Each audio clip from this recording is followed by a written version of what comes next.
Rushing home from school in the 90s to catch the chaos and color of CITV was a daily ritual, and it never disappointed. We had the likes of How To, which debuted at the start of the decade, The Great Bernard's Watch. I'm sure you, like me, wanted to get your hands on one of those watches. Of course, we have to mention the CITV GOAT, Art Attack, and one of my favorite shows from the decade, Jungle Run, which broadcast its first series in 1999. But no trip down CITV memory lane would be complete without mentioning one of the best and most beloved shows of the decade, Finders Keepers. Debuting in 1991, the show was every child's dream come true as teams of kids were let loose in a colourful, oversized house where they had to search for hidden objects by ransacking themed rooms, flipping furniture, and causing total chaos, all while racing against the clock. Presented by the legendary Neil Buchanan, the show quickly became a favourite of kids up and down the country who loved the fast-paced chaos, the bright sets, and the sheer joy of being allowed and even encouraged to make a mess. It was a show that captured the imagination of a generation and is still fondly remembered today as one of CITV's most iconic offerings. In this video, we're going to take a nostalgic look back at Finders Keepers, starting with the show's origins in the United States, a look through the 6 series of the original run as well as the reboot in 2006, and discuss why the show still holds a special place in the hearts of 90s kids everywhere.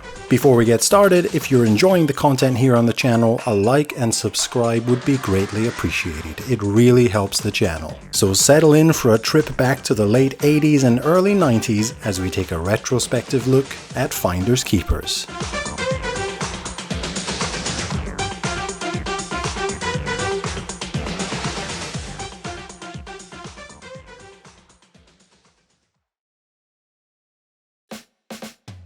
The origins of Finders Keepers take us to the United States, where there were actually 2 different versions of the show. The original debuted on Nickelodeon in November of 1987, and the show was hosted by Wesley Ure, who is perhaps most famous for his role as Michael Horton on Days of Our Lives. The show featured 2 teams of 2 kids competing in a series of rounds for cash and prizes. There were 2 main rounds, each with 2 parts, and a final round for the winning team. Firstly, in round 1, the teams would be shown a hidden picture puzzle. The host would read out a clue, and the first team to buzz in were given the chance to identify the hidden picture inside a much larger, more complicated picture. Correctly identifying the item in the picture awarded the team $25, but more importantly, an opportunity to search one of the rooms of the house. The house consisted of 8 different rooms, which were a mix of normal rooms in a house, such as a kitchen, bathroom, or living room, as well as some fantasy rooms like the Dungeon Room, Tarzan's Room, the Beach Room, Ali Baba's Room, and the Jungle Room. In each room, the host would read out a clue describing an object hidden in that room, and the team would have 30 seconds to find it. Finding an object awarded $50, and if they failed to find the item or presented the wrong one to the host, the opposing team would be awarded the $50. Round 2 was exactly the same as round 1, except the prize money increased to $75 for finding the hidden picture and $100 for finding an object in a room. During this round, one of the rooms would be designated as the instant prize room, where finding the object hidden within would also award the team a bonus prize. At the end of the 2 rounds, whichever team was ahead would go on to the final round, the room-to-room romp, where they would have 90 seconds to find an object hidden in 6 different rooms, where each object found would direct them to the next, and then that object would lead them to the next, and so on. The team would win a prize for each object found along the way, up to the grand prize if they could find the 6th and final object within the time limit.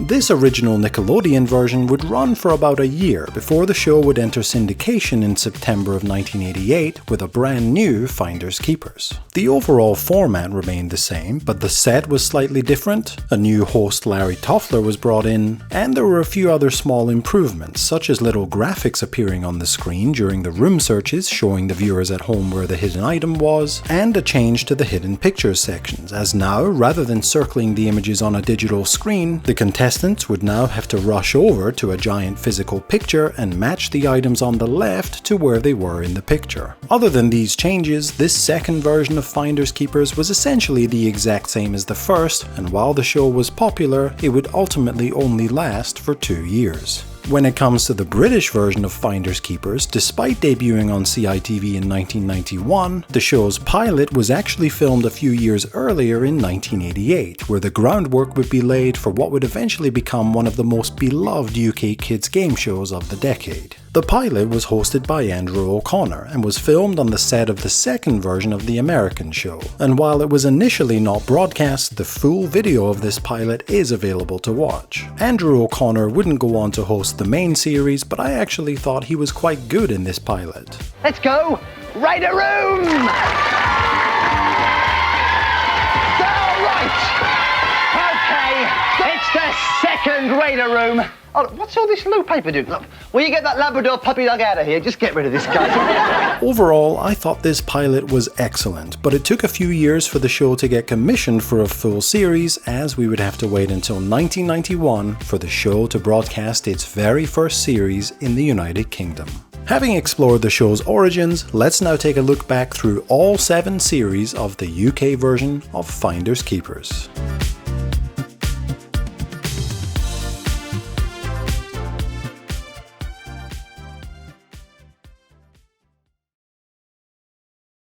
The very first episode of Finders Keepers was broadcast on Friday, April 12, 1991 at 4:40 p.m, the perfect time slot for kids coming home from school on Friday evenings. The show was of course hosted by the legend that is Neil Buchanan, who was a staple of kids TV in the 90s and 2000s. And although I thought Andrew O'Connor was pretty good in the pilot and would have made a great host, choosing Neil for the role was the perfect choice. Neil brought an energy and enthusiasm that was completely infectious, and he had this ability to talk to kids and not down to them, making everything feel exciting and fun. He was already well known to viewers, having started presenting Motormouth in 1988 and Art Attack in 1990, where his creativity and larger-than-life personality had made him a household name. On Finders Keepers, he channeled that same playful chaos, keeping the pace of the show fast and the mood light, while still somehow managing to stay in control of all the madness happening around him. Neil just got kids TV. He knew how to make things fun, how to build suspense, and how to make every contestant feel like a star. Whether he was hyping up the crowd, racing from room to room, or delivering a cheeky one-liner, Neil made this show what it was, and without him, it simply wouldn't have had the same charm or energy.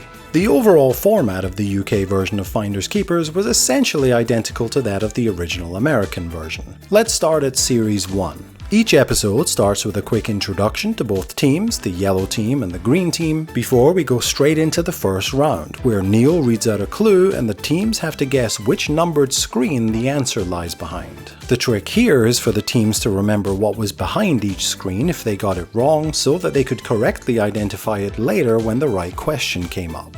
Getting a question correct awards the team 25 points and a key to one of the rooms of the house. This first round awarded 4 keys, and when all of these were divided among the teams, we move on to the good part, the search of each room for a hidden object. A little arrow would appear so that we at home would already know where the objects were, and the teams had 30 seconds to find them. One of the rooms in the house was designated as the surprise prize room, where finding the object would also award the team a mystery prize. And that little noise that you heard there saying Finders Keepers, the little song, means that this room contains a surprise prize. After this, it's back for some more questions and answers, but this time for double the points, 50 points for a correct answer and a key to one of the remaining 4 rooms. After this, it's back to the rooms for some more ransacking for hidden objects, and after all of the rooms have been searched, the team with the most points goes through to the super search. The team would have 3 minutes to get through all 8 rooms in the house, finding hidden objects from Neil's clues in each room. This was always the best part of the show, a super high energy way to end each episode. Okay, where are we going next? We've got 11 rooms. The first series of Finders Keepers proved very successful with audiences, and a second series was commissioned the following year, now being broadcast on Wednesdays instead of Fridays. Series 2 followed the exact same format as the first, the only real difference being the studio area for the questions section, which is now being called the garage, and Neil would stand opposite the contestants rather than sitting between them. Series 3 the following year, in 1993, would again see the show move broadcast days to Tuesdays, where it would stay until the end of its original run, and the show's opening titles were given a bit of a makeover.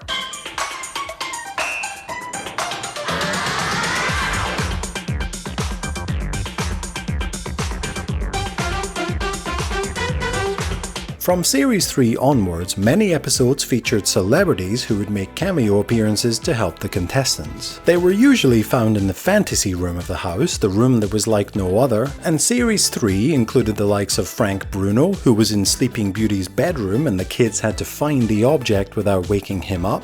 We've got Ted in the bed and... You're right. Ah! It's Frank Bruno!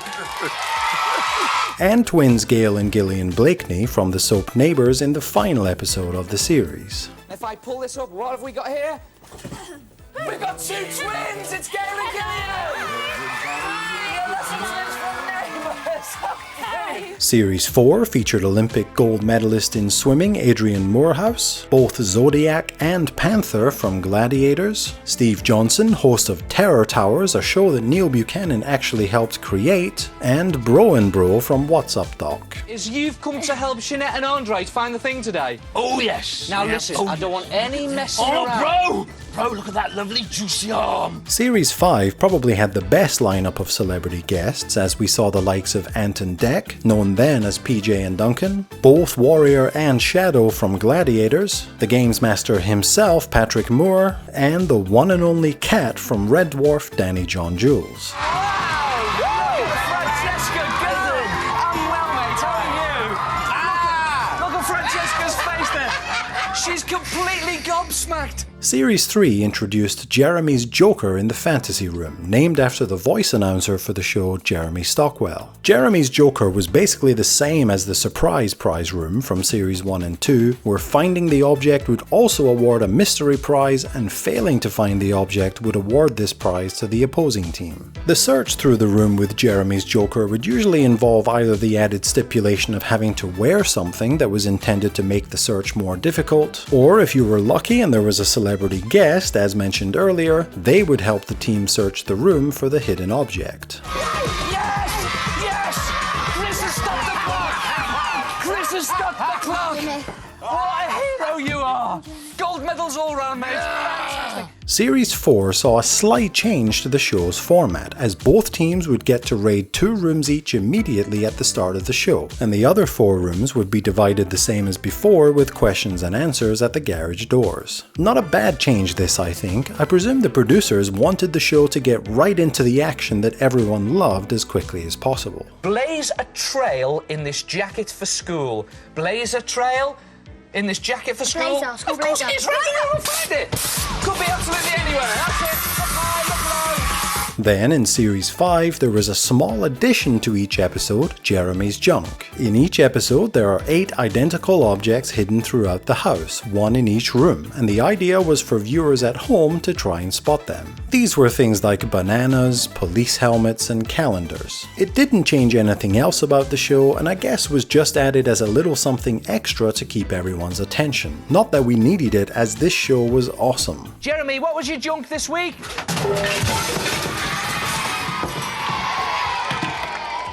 Watering cans. I didn't spot that, did you? Series 6, the final series of the original run, would see quite a few big changes. Production of the show moved from Maidstone up to Scotland, as the show was now being produced by Scottish Television, and there was the addition of a co-host, Jet from Gladiators, Diane Udell. Diane had just recently ended her run on Gladiators after suffering a neck injury, and I believe Finders Keepers was her first television role after Gladiators. Later that year, she would also co-host the penultimate series of the original run of You Bet alongside Darren Day. The show's format also got a complete overhaul. Each episode would start in the new garage, where one player from each team would rummage around in search of an object. Finding this object would grant the team a 5-second head start in the newly improved room raid. Following this, the other members of each team would have a go at searching for another object, again with a 5-second head start for later if you can find it, followed by a brand new game called Pit Stop, in which the teams have to jump into a big pool of oil and grease under the car in the garage to find 4 different tools to make up their toolkit. The first team to complete their toolkit would again get a 5-second head start for later.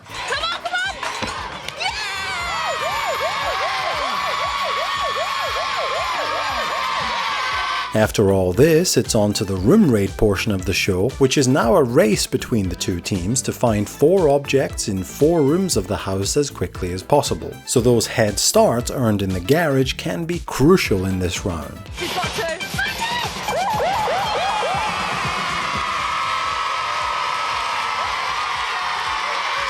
The losing team would go home with a Finders Keepers goodie bag, and the winning team would go on to the Super Search, which remained basically the same as before, with the team having 4 minutes to find 8 objects, 1 from each room. A prize would be awarded for each object found, and the big mystery star prize for finding the 8th and final object within the time limit.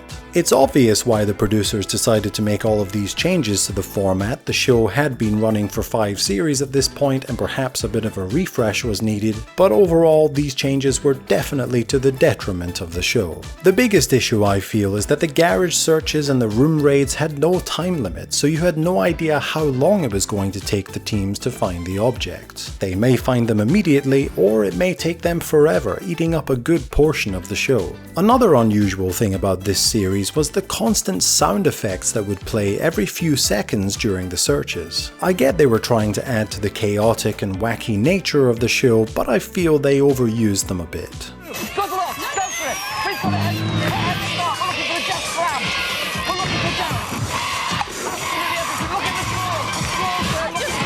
The addition of Diane Udale to the hosting team though was excellent. She was an absolute natural in the role and really fit the high energy pace of this show perfectly. I would have loved to have seen her continue with Neil for a few more series after this one, but unfortunately the show wasn't able to survive and Finders Keepers was cancelled at the end of its 6th series. But this wasn't the end of the road for Finders Keepers, at least not quite yet. A decade later, in 2006, the show made an unexpected return, this time hosted by Jeff Brazier, who rose to fame when he appeared on the reality TV show Shipwrecked. I'm not really sure why they didn't bring Neil back in to host this reboot, as he was still presenting Art Attack at that time, but I feel Jeff wasn't the right choice of host. He tried his best to be as enthusiastic as possible, but somehow, for me at least, it just doesn't work. One good thing about this revival is that the show ditched the format used in Series 6 and instead went back to almost exactly the same format used across Series 4 and 5. Both teams would start in the house and would get the chance to raid one room right away for 25 points. Then the teams and Jeff would move to the garden to answer questions and answers the same as before, a bit of room raiding, and the classic super search at the end.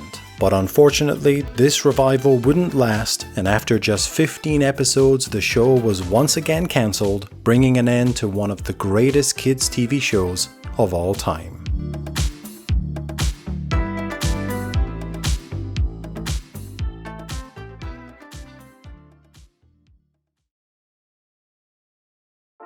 Finders Keepers remains one of the most fondly remembered children's game shows of the 90s, not just because of its chaotic energy and bright visuals, but because it tapped into something every kid secretly dreamed of, being allowed to make a mess of the house and be rewarded for it. At a time when most TV shows for children were either educational or structured, Finders Keepers gave kids the thrill of tearing through a brightly colored cartoon-like house in search of bizarre objects. It was pure high-octane fun that didn't take itself too seriously, and that's exactly what made it so appealing. The show also holds a special place in the hearts of many because of one man, Neil Buchanan. His natural charisma and larger-than-life personality made him the perfect host, and his ability to build rapport with the contestants was incredible. All the kids that appeared on the show looked so happy to be there. He treated them with respect, joined in the fun without taking over, and always seemed genuinely invested in making sure the show was enjoyable for everyone from start to finish. Add to that the rotating lineup of themed rooms, the surprise celebrity guests, the slight format tweaks here and there, and you had a show that felt fresh, unpredictable, chaotic, and endlessly entertaining.